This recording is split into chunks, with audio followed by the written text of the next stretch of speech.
La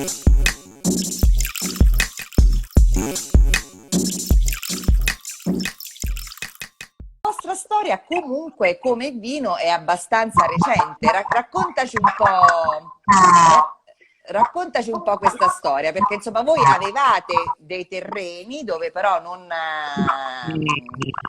coltivavate, insomma non c'era la vite, c'erano soprattutto cereali, uliveti, no? E poi Allora, noi, recentemente, dici un po'. la storia della famiglia inizia a fine 800, quando il trisnonno dei nostri figli, quindi siamo la quinta generazione, acquistò questi terreni con annessa masseria e da sempre si è fatto, quindi si producono cereali, quindi grano duro, orzo, avena e ci sono gli oliveti. Poi, come accade in tutte le grandi famiglie, la proprietà man mano nel corso degli anni è stata divisa fra zii, nipoti, però varie vicissitudini, alcuni zii, alcuni cugini hanno cominciato a vendere, però visto che comunque diciamo era per puro caso che dovevano andare fuori, che non potevano più continuare, però l'affetto legato al terreno c'era sempre.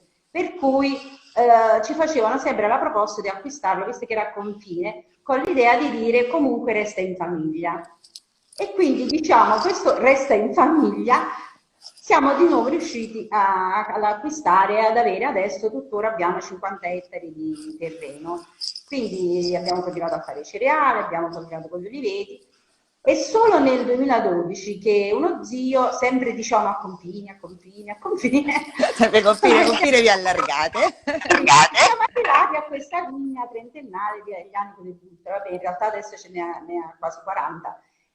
E prendetevela voi, non me la fate vendere agli estranei, voi lo sapete quanto lavoro c'è stato e tutto quanto. Insieme con i nostri figli abbiamo deciso di acquistare la vigna, di comunque vinificare e di fare un prodotto unico, come già tu hai detto poco fa, che è l'Aglianico del Vulture. Poiché la zona è vocata all'Aglianico del Vulture, abbiamo deciso di fare questo unico vino e ci abbiamo messo il cuore per farlo, perché volevamo a tutti i costi fare appunto un prodotto di qualità proprio che veramente diciamo fosse un vero made in Italy. Nel 2012, insomma, a forza di acquistare, insomma, i vari confinanti, insomma, vi ritrovate con questo. Abbiamo acquistato così e abbiamo deciso di vinificare. E come tu dicevi, la nostra prima annata proprio in assoluto, l'annata 2013, è stato proprio il premio per noi inaspettato al massimo perché diciamo è il top dei premi che abbiamo preso la medaglia di platino al Decanter World Wine di Londra come miglior vino rosso del Sud Italia e ancora adesso nessun vino della Basilicata ha mai vinto un premio così importante. Per cui venne la RAI, fecero le interviste, quindi per noi è stato proprio un debutto in società.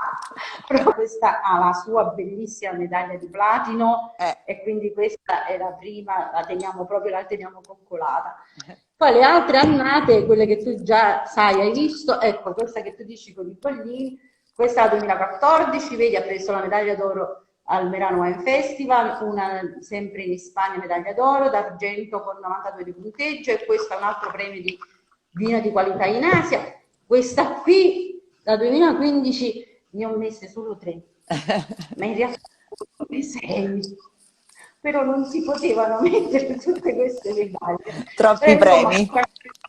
2 medaglie d'oro. Sì, infatti stiamo pensando come fare eventualmente per mettere più piccoline, per mettere, perché insomma, però ecco, ogni volta che arriva la 1000, infatti la 2016 l'abbiamo vinta, penso che ci hai seguiti la scorsa settimana, abbiamo vinto di nuovo la medaglia d'oro in Spagna e quindi siamo contenti di Infatti adesso è arrivato un ulteriore premio, insomma, la 2016, il sì, sì, certamen sì. Top Wine 2020 a Barcellona. Quindi, insomma, continuate a vincere, non c'è niente da fare, non ce n'è per nessuno. Quante bottiglie producete di questo Aglianico? Allora, la nostra prima annata proprio, lo so, ogni volta che lo dico sembra un attimo ridicola la cosa perché comunque il vigneto c'è la possibilità di farne tanto di più, però noi andiamo piano piano e quindi praticamente di anno in anno facciamo più bottiglie e meno uva che vendiamo. Quindi la prima annata sono state appena 5.000 bottiglie, dal 2013. Mano a mano, ogni anno facciamo un po' più di vino e un po' meno vendiamo di uva. Quindi stiamo andando, ecco, come si dice, piano piano con i piedi per terra, perché è vero che vinciamo i premi e tutto quanto, però comunque ci rendiamo conto che ci approcciamo insomma a un mondo che è già pieno diciamo, di tanti altri vini, quindi per noi essere riconosciuti, avere i premi è già una cosa molto importante rispetto alle grandi cantine, quelle blasonate, noi siamo piccoli. Alberi in piano, infatti questo vino si chiama proprio così perché? Allora, i nostri terreni, come dicevo, si trovano sull'Appia Antica, quindi il momento in cui arrivavano i romani a questo, diciamo, tra virgolette, incrocio, da una parte si proseguiva verso il paese, dall'altra parte si continuava verso Roma. Questo noi abbiamo un terreno lì che in realtà è un oliveto, ma si chiama Il Passo. Poiché da lì verso la collina si estende il resto della proprietà, noi abbiamo deciso di chiamare Cantina Il Passo come inizio di azienda vitivinicola nel 2012 con la speranza che si protrarrà nel tempo. Invece il vino si chiama Alberi in Piano perché proprio dove è proprio la costruzione, la masseria, si chiama Contrada Alberi in Piano, dove è stato trovato anche il sarcofago, e poiché diciamo il trisnonno è lì che ha iniziato tutto, noi in suo ricordo abbiamo voluto chiamare il vino Alberi in Piano, vedi questa è la bottiglia e è tutto sull'etichetta praticamente. La G è il cognome di famiglia Grigolensi e l'albero, come vi ho detto pure altre volte, è fondamentale perché rappresenta la vita, ma soprattutto rappresenta le radici, cioè le radici, quindi i sacrifici di tutti quelli che ci hanno preceduto per portare le proprietà fino ad oggi, perché non è sempre stato facile, diciamo le annate non sono sempre state buone, per cui arrivare fino ad oggi, ecco, bisogna comunque ringraziare quelli che ci hanno preceduto. Sì, poi te tieni molto alle tradizioni, sia al passato ma anche al futuro, nel senso che vorresti insomma che continuasse questa tradizione. Insomma, e tu hai 3 figli, quanti figli hai? 3 figli. E che stanno facendo? Cioè, continueranno insomma questa bellissima tradizione dell'aglianico oppure no? Sì, perché comunque loro sono pure molto legati, diciamo, alla famiglia. Noi in primis imbottigliamo io, mio marito, i nostri figli, cioè voglio dire, i lavori li seguiamo noi, quindi diciamo, il vino è parte integrante della famiglia, diciamo, non è un lavoro, è proprio una cosa, diciamo, della famiglia. Poi una delle mie figlie si è già laureata un paio di anni fa in marketing e ha fatto proprio una tesi su la nostra cantina, sul nostro vino. Non ti dico, mentre facevano le discussioni tutti gli altri, chi si distraeva, quando è stato il momento che mia figlia parlava, che il professore presentò la tesi, no? Quando fu il momento di parlare della cantina e il vino, ma ci fu un silenzio, tutte cose del vino, ci siamo persi interessati. Poi invece mio figlio si è laureato l'altra settimana. Ah, auguri, auguri. Sì, gli mancava la tesi da 1 anno e mezzo. Quindi in questa quarantena diciamo, ha deciso che era il momento giusto. E quindi lui comunque sull'ecologia è sempre comunque sui terreni e su cose diciamo attinenti proprio al riguardo della terra, dei terreni e di tutte le cose che insomma possono servire a tutti, ecco, insomma. Certo, certo. Quindi insomma possiamo stare tranquilli che questa bellissima tradizione continuerà anche con la futura generazione, insomma.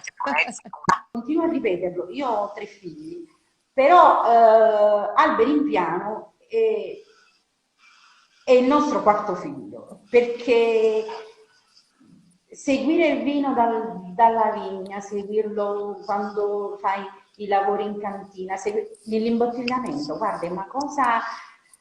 Là, quello è il momento proprio che capisci che hai chiuso, hai partorito, ecco, insomma.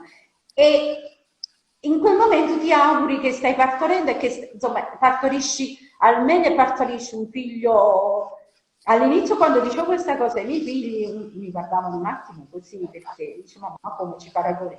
In realtà adesso anche loro, ecco, vivendolo, dici ma però effettivamente hai ragione, sembra quasi che sta nascendo, ma quello così è, perché il vino è una cosa viva. Il vino è bellissimo, non so se ti è capitato di andare in qualche cantina al momento che praticamente il vino bolle. Il vino in quel momento, quando tu metti la mano vicino, senti il calore, senti i rumori, quando finisci di fare i rimontaggi, il vino parla, il vino respira, cioè noi restiamo dopo nel silenzio della cantina con il vino che comincia a parlare. Guarda, è una sensazione particolare. E quindi ci stavi un po' dicendo come lo facevate, come lo facevate questo aglianico del Vulture, una raccolta manuale, insomma andiamo un po' nel dettaglio. Raccolta manuale, poi non, i grappoli d'uva non vengono buttati in cassoni, vengono raccolti in cassette 20-22 kg massimo, poi portato immediatamente in cantina, immediatamente lavorato, quindi subito l'uva viene subito lavorata.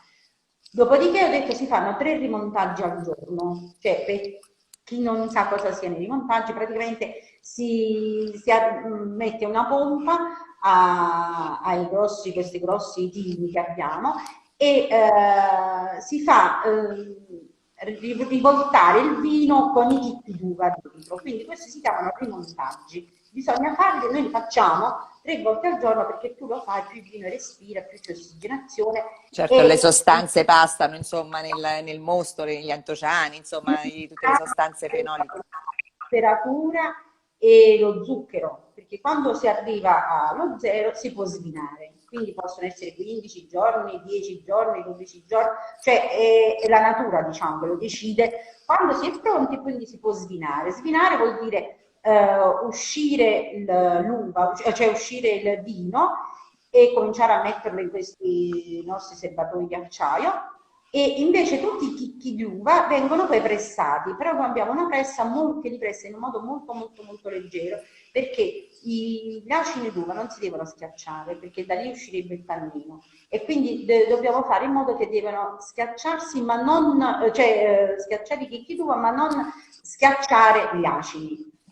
Quindi fatto queste operazioni riposa per 2-3 mesi in acciaio e poi passerà per 18 mesi nei tonneau, che i tonneau, la scelta dei tonneau sono da 500 litri. Quindi sì, le botti grandi, insomma, ma nuove o di secondo o terzo passaggio?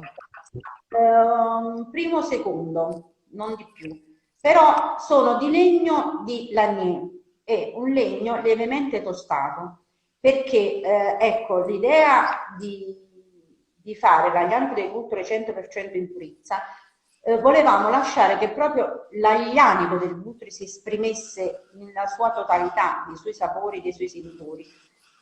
E la vulcanicità, la mineralità che ci dà solo il vulcano spento, insomma, appunto del Vulture, se mettevamo nella barrique avrebbe coperto questi sentori e sinceramente non ci sembrava proprio il caso. Quindi nei tonneau riposano, però essendo lievemente tostati, quando poi si degusta il vino si sente questa lieve tostatura, ma non una copertura, diciamo, eccessiva, certo. E quindi per far uscire fuori proprio quello che è la tipicità di questo vitigno. Guarda, grazie Maria di questa chiacchierata perché è sempre un piacere parlare con te perché si vede proprio l'amore per la tua terra, per la tradizione, per il vino, l'entusiasmo poi che metti insomma anche nel raccontarlo, quindi insomma è sempre un gran piacere parlare con te. Grazie Maria della tua disponibilità e ci vediamo presto, spero dal vivo e ringraziamo anche tutti i nostri followers che ci hanno seguito. Grazie ancora, ciao!